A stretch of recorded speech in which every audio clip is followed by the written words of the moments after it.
Hi అండి. Central government యూనివర్సిటీలో permanent job, అదీ కూడా జస్ట్ డిగ్రీ క్వాలిఫికేషన్తో. అవును, ఈరోజు మనం ఒక సూపర్బ్ నోటిఫికేషన్ గురించి మాట్లాడుకోబోతున్నాం. ముఖ్యంగా డిగ్రీ అయిపోయి జాబ్ కోసం వెతుకుతున్న ఫ్రెషర్స్కి ఇది నిజంగా ఒక గోల్డెన్ ఛాన్స్ అనే చెప్పాలి. నిజం చెప్పాలంటే ఈ నోటిఫికేషన్లో హైలైట్ పాయింట్ ఇదేనండి. చాలా గవర్నమెంట్ జాబ్స్కి ఎక్స్పీరియన్స్ అడుగుతారు కదా, కానీ ఇక్కడ మనం మాట్లాడుకుంటున్న క్లర్క్ పోస్ట్కి అస్సలు జీరో ఎక్స్పీరియన్స్. అంటే డిగ్రీ పూర్తయిందా చాలు, డైరెక్ట్గా ఈ జాబ్కి పోటీ పడొచ్చు.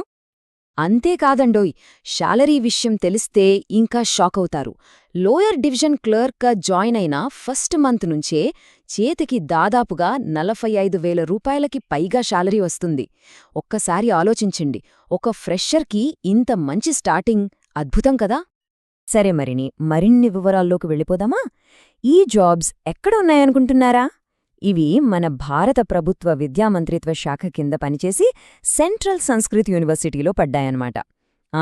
ఇంక ముఖ్యమైన విషయం, ఇవి టెంపరరీ కాదు, పర్మనెంట్ జాబ్స్. అంటే ఒక్కసారి జాబ్ వచ్చిందంటే చాలు, కెరియర్ సెక్యూర్డ్. ఇది సెంట్రల్ గవర్నమెంట్ ఆర్గనైజేషన్ కాబట్టి ఇండియా మొత్తం మీద వీళ్లకు 19 సెంటర్లున్నాయి. గుడ్ న్యూస్ ఏంటంటే ఆంధ్రప్రదేశ్, తెలంగాణ 2 రాష్ట్రాల వాళ్ళు, అబ్బాయిలు అమ్మాయిలు ఎవరైనా సరే అప్లై చేసుకోవచ్చు. సో మన వాళ్లకు ఇది నిజంగా ఒక మంచి అవకాశం. సరే, ఇక అందరూ వెయిట్ చేసే మోస్ట్ ఇంపార్టెంట్ డీటెయిల్స్కి వచ్చేద్దాం. అదేంటంటే శాలరీ ఎంత, ఏజ్ లిమిట్ ఎంత, ఆ వివరాలేంటో ఇప్పుడు చూసేద్దాం. ఈ రిక్రూట్మెంట్లో మొత్తం 41 పోస్టులను భర్తీ చేస్తున్నారు. ఇక్కడ మనం గమనించాల్సిన ఒక మంచి విషయం ఏంటంటే ఎక్కువ పోస్టులు జనరల్ కేటగిరీలోనే ఉన్నాయి. దానివల్ల ఏమవుతుందంటే ఏ కేటగిరీ వాళ్ళైనా సరే ఓపెన్గా కాంపీట్ అవ్వడానికి చాలా మంచి స్కోప్ ఉంటుంది. ఇక్కడ పోస్టుల వారీగా డీటెయిల్స్ చూద్దాం. లోయర్ డివిజన్ క్లర్క్, దీనికి లెవెల్ 2 శాలరీ ప్రకారం దాదాపు 45,000 రూపాయలు వస్తుంది. మ్యాక్సిమం ఏజ్ లిమిట్ 32 ఏళ్లు. అదే అసిస్టెంట్ పోస్ట్ తీసుకుంటే శాలరీ ఇంకాస్త పెరిగి దాదాపు 60,000 రూపాయల వరకు ఉంటుంది. ఒక్క నిమిషం, ఇక్కడ చెప్పిన ఏజ్ లిమిట్స్ అన్నీ జనరల్ కేటగిరీ వాళ్లకి మాత్రమే. గవర్నమెంట్ రూల్స్ ప్రకారం ఓబీసీ క్యాండిడేట్స్కి అదనంగా 3 ఏళ్లు, ఎస్సీ ఎస్టీ క్యాండిడేట్స్కి 5 ఏళ్ల ఏజ్ రిలాక్సేషన్ కూడా ఉంటుంది. సో అది కూడా గమనించాలి. ఓకే, శాలరీ బాగుంది, ఏజ్ కూడా సెట్ అవుతుంది. మరి దీనికి కావలసిన క్వాలిఫికేషన్స్ ఏంటి? ముఖ్యంగా ఫ్రెషర్స్కి బెస్ట్ ఆప్షన్ అయిన ఎల్డీసీ పోస్ట్ డీటెయిల్స్ ఏంటో చూద్దాం రండి. ఎల్డీసీ పోస్ట్ క్వాలిఫికేషన్స్ అయితే చాలా సింపుల్. ఏ గ్రూప్లో బ్యాచిలర్ డిగ్రీ పాస్ అయినా పర్లేదు, అప్లై చేసేయచ్చు. దాంతోపాటు ఇంగ్లీష్లో నిమిషానికి 35 పదాలు లేదా హిందీలో 30 పదాలు టైప్ చేయగలగాలి. అలాగే బేసిక్ కంప్యూటర్ నాలెడ్జ్ ఉండాలి. మళ్లీ స్ట్రెస్ చేసి చెప్తున్నా, దీనికి ఎలాంటి ఎక్స్పీరియన్స్ అవసరం లేదు. అయితే ఒక్క విషయం గుర్తుపెట్టుకోండి, అసిస్టెంట్ లాంటి కొంచెం హయ్యర్ లెవెల్ పోస్టులకు మాత్రం 2-3 ఏళ్ల ఎక్స్పీరియన్స్ కంపల్సరీగా అడిగారు. అందుకే ఇప్పుడిప్పుడే కెరీర్ స్టార్ట్ చేస్తున్న ఫ్రెషర్స్కి మాత్రం ఎల్డీసీ పోస్ట్ ఒక పర్ఫెక్ట్ చాయిస్ అని చెప్పొచ్చు. సరే, క్వాలిఫికేషన్స్ అన్నీ మ్యాచ్ అవుతున్నాయి అనుకుంటే ఇంక లేట్ ఎందుకు, అప్లై చేయడమే తరువాయి. మరి ఆ అప్లికేషన్ ప్రాసెస్ ఎలా ఉంటుంది, ఇంపార్టెంట్ డేట్స్ ఏంటి, ఆ విషయాలు తెలుసుకుందాం. అప్లికేషన్ ప్రాసెస్లో ఒక చిన్న ట్విస్ట్ ఉంది. ఇది కొంచెం జాగ్రత్తగా వినండి. ఇక్కడ 2 స్టెప్స్ ఉన్నాయి. ఫస్ట్, ఆన్లైన్లో రిజిస్టర్ అయ్యి ఫామ్ ఫిల్ చేసి ఫీజ్ కట్టాలి. కానీ అక్కడితో పని అయిపోలేదు.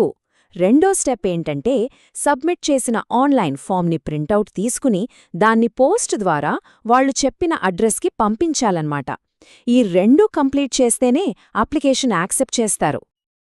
ఇక అప్లికేషన్ ఫీజు విషయానికొస్తే జనరల్, ఓబీసీ కేటగిరీ వాళ్లకు 1000 రూపాయలుంది. అదే ఎస్సీ, ఎస్టీ ఇంకా వికలాంగుల కేటగిరీకి చెందిన వాళ్లకైతే 500 రూపాయలుగా ఫీజు పెట్టారు. ఈ డేట్స్ చాలా ఇంపార్టెంట్, నోట్ చేసుకోండి. ఆన్లైన్లో అప్లై చేయడానికి లాస్ట్ డేట్ ఫిబ్రవరి 27, కానీ పోస్ట్లో పంపించే ప్రింటౌట్ వాళ్లకు చేరడానికి లాస్ట్ డేట్ మార్చ్ 10. ఈ 2 డెడ్లైన్స్ని అస్సలు మర్చిపోవద్దు. ఓకే, అప్లై చేసేసాం, తర్వాతేంటి? సెలెక్షన్ ప్రాసెస్ ఎలా ఉంటుంది? ఇదే కదా అందరి మదిలో మెదిలే ప్రశ్న. ముఖ్యంగా క్లర్క్ పోస్ట్కి క్యాండిడేట్స్ని ఎలా సెలెక్ట్ చేస్తారో ఇప్పుడు వివరంగా చూద్దాం. ఎల్డీసీ పోస్ట్కి సెలెక్షన్ ప్రాసెస్ చాలా స్ట్రెయిట్ ఫార్వర్డ్ అండి. ఒకే ఒక్క రిటన్ టెస్ట్, అంతే. ఇంటర్వ్యూలు అవి ఇవి ఏమీ లేవు. ఎగ్జామ్ పేపర్ స్టాండర్డ్ డిగ్రీ లెవెల్లో ఉంటుంది. సబ్జెక్ట్స్ చూస్తే general intelligence and reasoning, quantitative aptitude, ఇంకా ఇంగ్లీష్ లాంగ్వేజ్. ఆల్రెడీ వేరే గవర్నమెంట్ జాబ్స్కి ప్రిపేర్ అవుతుంటే ఆల్మోస్ట్ అదే సిలబస్ ఇక్కడ కూడా హెల్ప్ అవుతుంది. మార్కింగ్ స్కీమ్ దగ్గర మాత్రం ఒక ముఖ్యమైన విషయం గుర్తుపెట్టుకోవాలి. జాగ్రత్త, ప్రతి కరెక్ట్ ఆన్సర్కి 1 మార్కుస్తుంది, కానీ ప్రతి రాంగ్ ఆన్సర్కి 0.25 మార్కులు కోసేస్తారు. అవును, నెగటివ్ మార్కింగ్ ఉంది. సో ఆన్సర్ ఖచ్చితంగా తెలియకపోతే వదిలేయడమే బెస్ట్ స్ట్రాటజీ. ఇప్పుడు నేను చెప్పబోయే పాయింట్ ఇదే అసలైన గేమ్ చేంజర్. ఎగ్జామ్ సెంటర్లు కేవలం 4 మెట్రో సిటీస్లోనే ఉన్నాయి: ఢిల్లీ, ముంబై, కోల్కతా, ఇంకా చెన్నై. మన తెలుగు రాష్ట్రాల వాళ్లకి ఇది కొంచెం దూరం అనిపించొచ్చు, కానీ దీన్నే మనం ఒక అడ్వాంటేజ్గా చూడాలి. ఎందుకంటే అబ్బా అంత దూరం ఎవరు వెళ్తారులే అని చాలామంది అప్లై చేయరు. దానివల్లేమవుతుంది? కాంపిటీషన్ అనేది గణనీయంగా తగ్గిపోతుంది. సో ఎగ్జామ్ సెంటర్లు దూరంగా ఉన్నాయన్న ఒక్క పాయింట్ని మైనస్గా చూడకుండా దాన్నొక ప్లస్గా మార్చుకుంటే తక్కువ కాంపిటీషన్తో ఒక పర్మనెంట్ సెంట్రల్ గవర్నమెంట్ జాబ్ కొట్టొచ్చు. మరి తక్కువ పోటీతో వచ్చే ఈ కేంద్ర ప్రభుత్వ ఉద్యోగం మీకోసమే ఎదురుచూస్తుందేమో. ఒక్కసారి ఆలోచించండి.